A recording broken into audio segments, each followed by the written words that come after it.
The president has attacked the media as fake news, and journalists as the enemy of the American people. The president's anti-press assaults are so frequent and potent that newspapers across the United States banded together August 16 to publish simultaneous editorials defending the press's important watchdog role in democracy. Sponsored but for all the president's complaints, he also craves validation from the media. Trump has given exclusive interviews to the New York Times and, in addition to loving Fox News, reportedly watches CNN and MSNBC every morning. Trump's quest for good press is particularly evident in the White House newsletters, a daily email update sent to anyone who cares to subscribe online. White House spam. As a scholar of media and politics, I have followed the White House newsletters since the Obama administration began sending them in 2009. The White House Communications Office produced more than 2,000 newsletters during President Obama's 8 years in office. They announced his daily schedule, made official policy statements and provided a regular diet of sleek presidential photos. At times, the Obama newsletter offered behind-the-scenes stories about life inside the White House. The Trump administration has continued the practice. Its daily email is called 1600 Daily or West Wing Reads, depending on the content and the day. Occasionally, a newsletter entitled Resolute Reads appears. I've never met anyone else who pays the White House newsletter much attention. But I read and analyze every email. Trump's need for good press. The White House newsletter is a useful window into the Trump administration, just not necessarily in the way its editors may intend. Early in Trump's term, when the president cycled through 4 communications directors in 6 months, the newsletters mirrored the chaos in the White House. They looked amateurish. Links didn't work, the layout was cluttered and busy, and included unconnected, disparate events. Mimicking Trump's voice, they referred to everything related to the president as successful, and there were constant references to making America great again. Screenshot of an amateurish White House newsletter from February 8, 2017.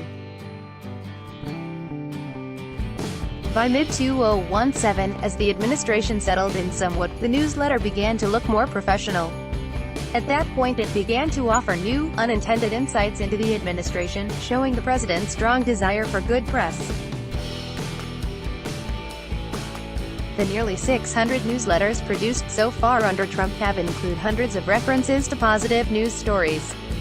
Of those, my analysis finds roughly half of the clips cited were from mainstream outlets like the New York Times, Washington Post, ABC, NBC and CBS, all publications that have been targeted in angry presidential tweets.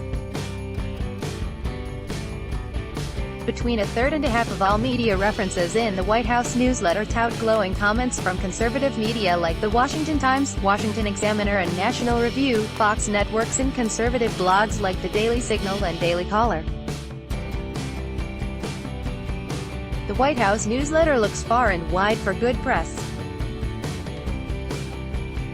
White House Office of Communications. Occasionally, the newsletter has included praise for Trump's immigration policies from Breitbart, a controversial far-right website that espouses white nationalist views. Evidently, the White House newsletters must sometimes scour local papers to find anything nice said about the administration. West Wing Reads has cited an article from Illinois' Bellevue News Democrat about Ivanka Trump visiting a community college there, and Redding, California's Record Searchlight about cabinet secretaries inspecting areas damaged by forest fires. The Obama administration never tooted its own horn in this way. Occasionally, its newsletter linked to op-ed pieces from administration officials, but generally Obama's email updates were not designed to trumpet coverage that made the administration look good. Rather, they served as a source of information about policy, public affairs and White House events. Sometimes, in its search for positive coverage, Trump's newsletter has even mistaken satirical criticism for authentic praise. In March 2017, 1600 Daily praised a Washington Post article by Alexandra Petri called, "Trump's budget makes perfect sense and will fix America, and I will tell you why," which slammed the president for proposing massive budget cuts to federal agencies like the Department of State and Environmental Protection Agency. That misstep led to some rare media attention to the White House newsletter.